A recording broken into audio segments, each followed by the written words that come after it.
ኣብ ሓደ ግዜ ሰለስተ ነገራት ክንዕወት ክከኣል ዶ መስለኩም? ኣብቲ ኣብ ኣውስትርያ እትርከብ ንእሽቶ ቁሸት ታል ሓደ መንእሰይ ኣርኖልድ ሸዋርዝነገር ዕቤት እናሓለመ መዓልታቱ የሕልፎ ነበረ። ወዲ ሓላፊ ፖሊስ ስለ ዝነበረ በቲ ኣብ መጽሔታት ዝረኣዮ ጭዋዳታት ዘለዎ ኣካላት ኣዝዩ ተማረኸ። ናብ ዓለም ህንጸት ኣካላት ተሳሒቡ ኣርኖልድ ዘጋይጽ ጂምናዝየም ብዙሕ ስለ ዘይነበሮ ግዝያዊ ክብደት ኣልዒሉ ኣብ ድሕሪ ገዛ ስድሩ ልምምድ እናገበረ ንባዕሉ ይሰርሕ ነበረ። ወዲ 15 ዓመት ከሎ ጥራይ ኣብቲ ከባቢ ኣብ ዝርከብ ጂምናዝየም ተጸንቢሩ ካብኡ ድማ ክእለቱ ኣሓይሉ መስተንክር ኣካላዊ ቅርጹ ሃነጸ።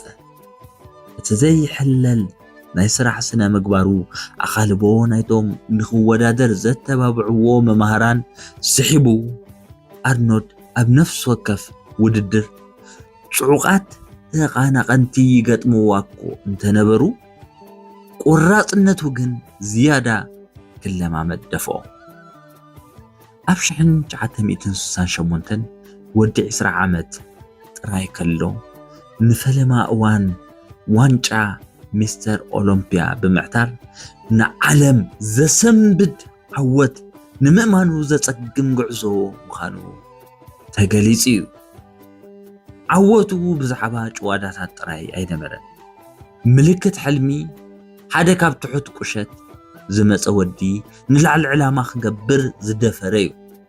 ኣብ ጻዕርን ንሕን ዘመስረተ ዛንታ ኣርኖልድ ንኻልኦት ማእለያ ዘይብሎም ሰባት ሕልምታቶም ንኽስዕቡ ዘነቓቕሐ ኮይኑ ዋላ እውን ንእሽቶ ጅማሮ እውን ናብ ሓወልቲ ዓወታት ከምርሕ ከም ዝኽእል ዘረጋግጽ እዩ። ኣርኖልድ ሸዋርዝነገር ንዓለም ህንጸት ኣካላት ድሕሪ ምዕዋቱ ትኹረቱ ናብ ሆሊውድ ኣንቢሩ እዩ። ብዝተቐርጸ ኣካላቱ ዘይግዛእ መንፈሱን ተዓጢቑ ጥርጣረታት ኣጋጢምዎ ኣብ ፊልም ግን ብነብሱ ቦታ ክቐርጽ ቆሪጹ እዩ ዝተላዕለ።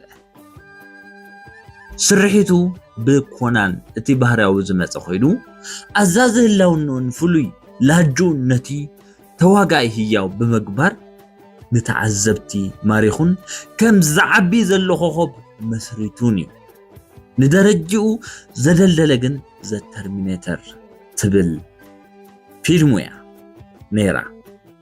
ምስቲ ክምለስ ዝብል ዘሕዝን መስመር ኣርኖልድ ናብ ናይ ፓፕ ባህሊ ምልክት ተቐይሩ እዩ። ጭዋዳታት ምስቲ ንተዓዘብቲ ዘሕጉስ ዘዝሕልን ሮቦታዊ ደጋዊ ባህሪ ብምውሃድ ብድሕሪኡ ፕሬዴተር መጺኡ ኣብኡ ድማ ብራውን ጥራይ ዘይኮነስ ግርማ ሞገስ እዩ። ንሓንቲ ጋንታ ኤሊት ወታደራት መሪሑ ኣንጻር ዘይረአ ባዕዳዊ ጸላኢ ነፍሲ ወከፍ ተራ ኣብ ህይወት ዝዓበየ ስብዕና ክሓቁፍ ኣኽኢልዎ እዩ። ኣብ መስርሕ ድማ ናይ ተግባር ጀጋኑ ዳግማይ ይገልጾም።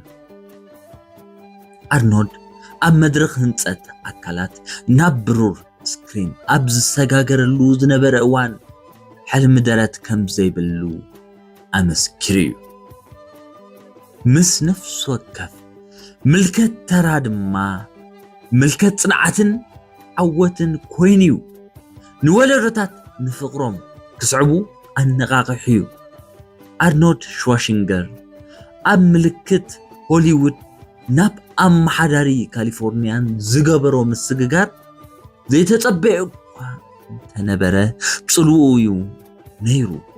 ኣብ 2003 ዓመተ ምህረት ኣብ እዋን ናይ ምጽዋዕ ምርጫ ናብ ፖለቲካዊ መድረኽ ኣዝዩ ንናይ ፍሉጥነት ደረጅኡ ግርማ ሞገሱን ተጠቂሙ ምስ መረስቲ ንምትእስሳር እዩ።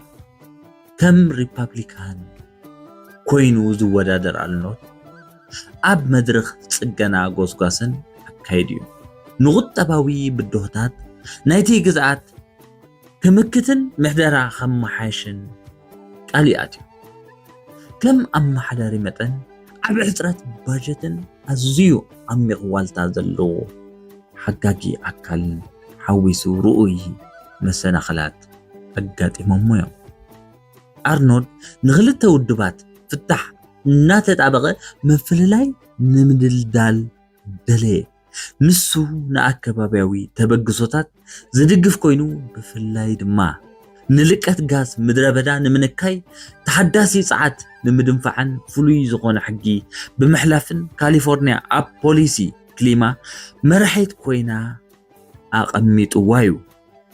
ዋላ እኳ ፃዕሪ እንተገበረ ንትምህርትን ጽገና ትሕተ ቅርጽን ዝምልከት መብፃዕታት ምሉእ ብምሉእ ብዘይ ምፍጻሙ ነቐፌታ ኣጋጢምዎ እዩ።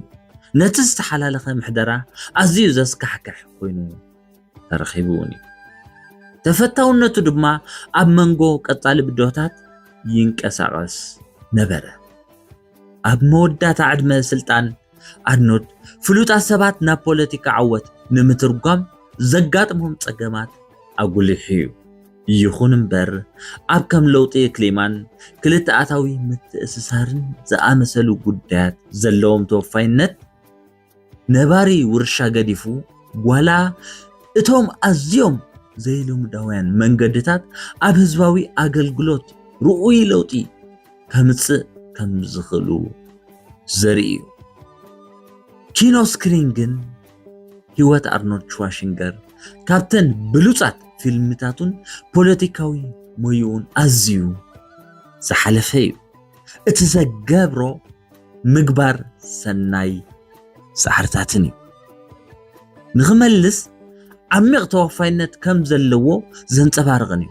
ንብቕዓትን ጥዑይ ናብራን ዘስፋሕፍሕ ፌስቲቫል ስፖርት ኣርኖልድ መስሪት እዩ።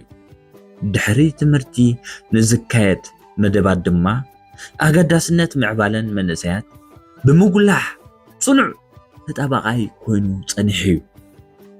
ኣርኖልድ ኣብ ትምህርቲ ጥዕናን ጽቡቕ ምህላውን ዘተኮረ ንብዙሓት ትካላት ግብረ ሰናይ እውን ዝደገፈ እዩ።